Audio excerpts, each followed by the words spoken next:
지금 상황은 굉장히 중요한데요. 7년 만에 오는 투자 판단의 기회이다. 먼저 지금 상황을 정리해보면 20개월 이평선 이탈 그리고 60개월 이평선 지지 상황입니다. 나스닥 기준으로 빨간색 20개월 이평선을 깨고 파란색 60개월 이평선 위에서 지지받은 형태. 이런 형태는 글로벌 금융위기 2008년 이때 이후로 한 번, 두 번, 세 번, 네 번, 다섯 번, 그리고 이번 6번째에 나타나는 그런 구간이에요. 2009년대부터니까 16년 동안 6번이다. 약 2년에서 3년에 한 번씩 나타나는 그런 조정의 구간이라는 거죠. 이 구간은 이렇게 22평을 깨고 지지받은 이후 반드시 상승하는 구간을 보여줬고요. 이런 형태로 항상 기회가 되었던 구간이다. 특히 하락폭으로 놓고 볼 때 1기 관세전쟁 그리고 현재 나스닥 기준으로는 23.6% 하락을 했었고요. S&P 500 기준으로는 20.5%. 현재 S&P 500은 22% 정도, 그리고 나스닥은 26.5%다. 관세전쟁 1기 때, 그리고 현재 나스닥 기준으로는 3% 정도 더 많이 빠진 상황입니다. 사실 관세에 대한 이슈는 어느 정도 반영이 끝났다고 보고 있고요. 이 회복의 정도가 사실 나쁘지 않은 게 이 20개월 이평선을 깨고 나서 상당히 들어 올린 모습이죠. 이게 S&P 500 같은 경우는 이미 이 20개월 이평선을 어느 정도 회복한, 붙어있는 형태다. S&P 500의 회복 국면이 더 빠르다는 건데요. 어쨌든 나스닥 기준으로 보더라도 1기 관세 전쟁과 유사한 형태로 하락이 나타났다. 제가 이때 2022년 10월달 이 구간에서 하락장의 종결을 봤던 이유 중 하나가 바로 이때 S&P 500이 마이너스 28% 하락이었는데, 이런 긴축과 경기 둔화에 대한 우려가 나타났던 시장 1982년 이때도 S&P 500 28% 빠졌다. 유사했기 때문에 유사한 폭으로 빠질 것이다. 결국 여기가 최저점이었고요. 이렇게 경제나 매크로 상황이 유사한 국면에서는 비슷한 폭으로 빠지는 경향이 있다는 겁니다. 그리고 기술적 형태, 지지받는 구간으로 봤을 때도 현재가 나쁘지 않은 상태라는 거고요. 1기 이후에 7년 만에 온 기회, 1기와 유사한 하락폭, 그리고 지금 저밸류에이션 말씀드렸죠. S&P 500 10년 장기 평균 구간 아래까지 도달했다. 이 최저점에서 들어 올린 거고요. 코스피 PBR은 8배도 깼다. PBR 7자까지 보여줬던 최저점 구간이었다. 낙폭이 과대했던, 그리고 트렌드는 아직 죽지 않은 반도체, 테슬라, 팔란티어, 엔비디아, 그리고 낙폭 과대 실적주, 이런 것들은 반등이 왔을 때 빠른 회복이 가능합니다. 우리가 항상 주식 투자하면서 헷갈리고 반대로 하게 되는 이유, 진짜 기회는 상승 중이 아니라 하락의 정점에 있다는 이 부분을 머리로는 알지만 감정적으로 또 본능적으로 실행하지 못하기 때문이에요. 투자 비중을 늘리는 건 이런 구간이고 이런 구간이 아니다. 제가 멤버십 스터디에서 말씀드렸던 이번 하락장에 대한 대응 방식, 하락 과정에서 물론 제 생각보다 더 빠졌기 때문에 한 차례 손절후 재매수가 일어났다. 그래서 이 구간에서 현금 풀매수를 진행, 그리고 최저점 바닥 구간 보유 종목을 2배 레버리지로 바꿨다. 그리고 S&P 500은 이렇게 반등을 해 있는 상태가 됐죠. 굉장히 큰 수익 전환이 가능했던 구간이고, 이렇게 싸질 때 사는 것은 본능에 역행하는 겁니다. 저 또한 공포를 느끼는 건 똑같다. 싼 구간 매수는 공포를 동반해요. 왜냐면 계좌에 사자마자 마이너스가 찍히기 때문이죠. 하지만 비싼 구간의 매수는 환희를 동반합니다. 왜냐면 올라가는 구간이기 때문에 플러스가 찍히기 때문이에요. 하지만 한순간에 마이너스 전환이 되고, 사실 이건 어쩔 수 없다고 보더라도 적어도 우리가 싼 구간에 매수할 수 있는 역행, 과감성, 심리 반대성, 이런 것들을 가져야만 수익률을 하락 구간이 지나고 나서 턴어라운드 시킬 수 있다는 거예요. 만약에 여기서 이 구간에서 더 빠졌다면 저는 어떤 선택을 했을 것이냐. 현금 풀매수 2배 레버리지, 더 빠졌으면 아래서 3배 레버리지로 바꿉니다.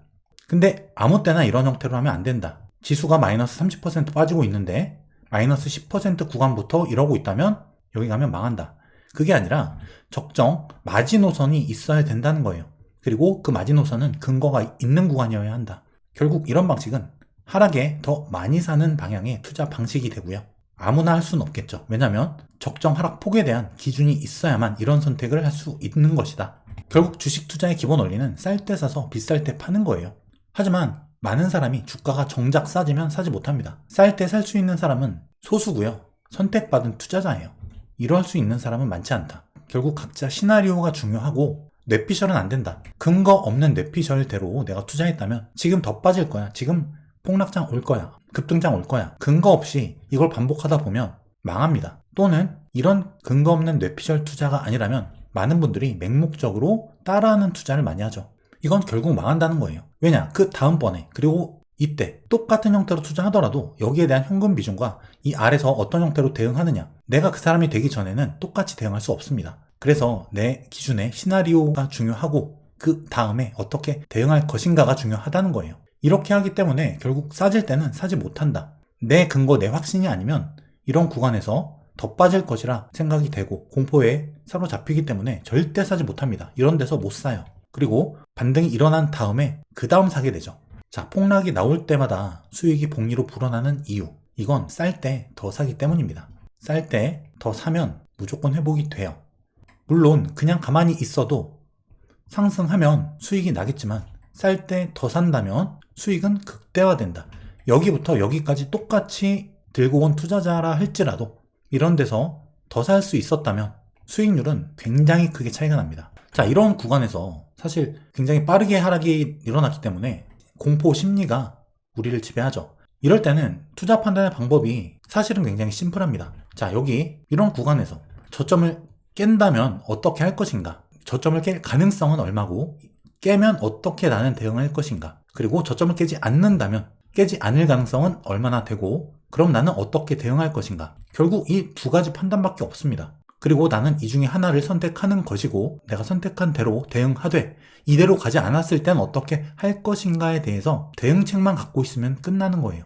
결국 내 생각이 필요하면서 다르게 갈 경우에 대응만 생각하면 된다. 이것이 투자의 방법이고 매우 심플한 원리이자 원칙입니다. 여러분이 이 둘 중에 한 가지를 선택하고 대응을 하셨나요? 아마 이런 생각조차 안 하셨을 겁니다. 그리고 대응도 생각하지 않으셨을 거고 그냥 유튜브 보고 똑같이 하는 그런 투자를 대부분 많이 하셨을 거예요. 하지만 그렇게 했을 땐 투자가 반복될수록 계좌는 이렇게 된다.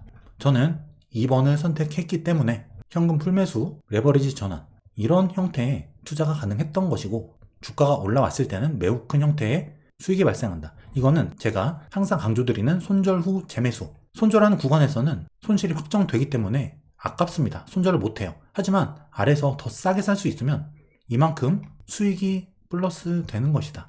그래서 내 매수 단가까지 이게 다시 올라왔을 때는 수십 % 이상의 수익이 추가로 난다. 손절하지 않았다면 그냥 여기 오면 본전이지만 끊고 밑에서 다시 샀을 때는 어마어마한 수익 전환이 된다는 거죠. 본전이 왔을 때.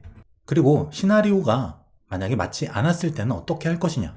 거기에 맞춰서 일단 여기 저점 깨지 않는다는 그 기준으로 투자 판단을 했죠. 그러면 저점을 다시 깰 가능성, 이때 대응책만 있으면 된다.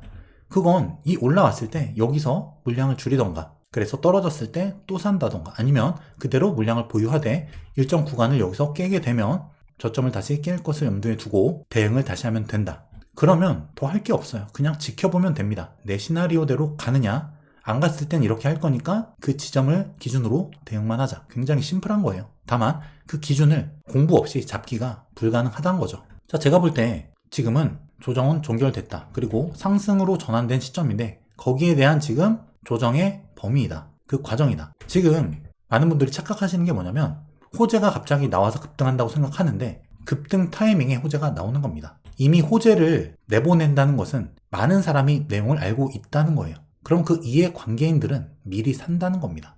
이번에도 트럼프 장남 시나리오 다 알고 있으니까 주식 바닥에 사서 수천억 벌었다는 뉴스 기사 나왔죠. 그런 거예요.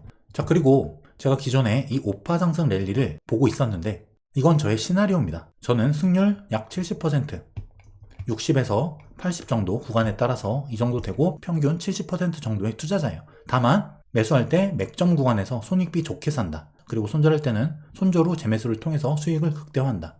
이런 게 다른 사람들과 다른 점이고요. 말씀드렸다시피 이런 형태를 통해서 하락 시에 더 많이 사는 방향의 투자를 하고 있다. 회복이 되면 무조건 수익이 복리로 불어나는 형태죠.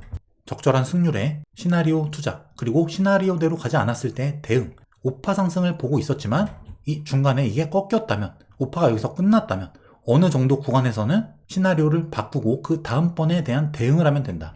부정 시나리오와 긍정 시나리오 제가 말씀을 드렸죠. 멤버십에서 부정 시나리오 전환 말씀을 드렸고요. 그랬기 때문에 밑에서 추가 하락 시 더 살 수 있는 레버리지 전환할 수 있는 그런 선택을 할 수 있던 것이다. 그냥 무지성으로 무조건 이렇게 된다 여기에 내 모든 것을 베팅하면 그 베팅이 반복되면 반복될수록 한두 번 따더라도 마지막 한 번에 모든 것을 다 잃습니다. 시나리오로 가지 않았을 때의 대응, 이게 핵심인 것이죠.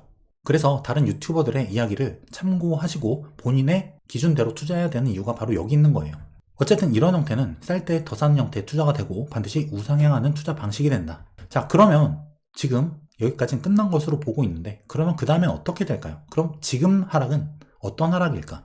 자, 다음 주 수요일 4월 23일 밤 9시에 단 한 번만 합니다. 2025년 폭락 후 증시 시나리오와 투자 전략 무료 라이브 특강을 진행할 거예요. 고정 댓글로 신청하시면 자, 2018년 데자부 과거를 통한 미래 증시 시나리오 그리고 파동 사이클로 보는 2025년 증시 시나리오 그리고 폭락을 기회로 만드는 투자 전략까지 다음 주 수요일 밤 9시에 단 한 차례 라이브로 진행을 합니다. 꼭 신청하셔서 남은 2025년 수익률 극대화하시기 바라고요. 자, 최근에 TSMC 그리고 넷플릭스 실적 발표가 있었죠. 넷플릭스 좋았고요. 특히 제가 굉장히 유익 있게 보는 것이 바로 TSMC의 실적이었다. 간단히 이번 분기 매출만 보면 다 좋아졌습니다. 컨센서스 다 상회했어요. 영업이익 특히 64% 전년 대비 이만큼이나 증가했고요. 영업이익률 48.5% 역대 최고치 유지 중이다. 경쟁력의 핵심 척도는 바로 영업이익과 영업이익률입니다. 이게 바로 이 기업의 경쟁성 그리고 그 산업의 트렌드 유지 여부 이걸 말해주는 것이고요. 특히나 고성능 컴퓨팅 수요가 급증하고 있다. 그리고 TSMC의 연간 캐펙스 투자 추이 올해 급증 AI 트렌드 지속이 되고 있기 때문에 실제 투자 또한 급증하고 있는 것이다. 물론 관세 불확실성 때문에 미리 선주문하고 재고를 미리 쌓아두려는 그런 부분이 이번 분기에 실적 반영이 된 부분도 분명히 있긴 있습니다. 하지만 그 부분을 반영하더라도 이 AI 그리고 반도체 실적 트렌드 지속은 현재 유지 중이다라고 보는 게 맞아요.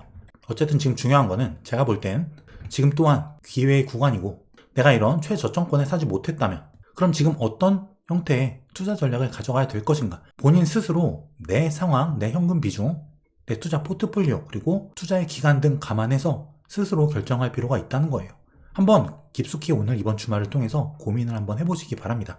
그리고 다음 주 특강을 통해서 힌트를 많이 얻어가시기 바랄게요. 고정 댓글로 많이 신청해 주시기 바랍니다. 오픈 카톡방에 입장하시면 거기서 공지와 또 특강에 대한 녹화본 그리고 AI 요약본 이런 것들이 추가로 제공될 것이니까요. 신청 혜택 꼭 가져가시고 다음 주에 뵙겠습니다.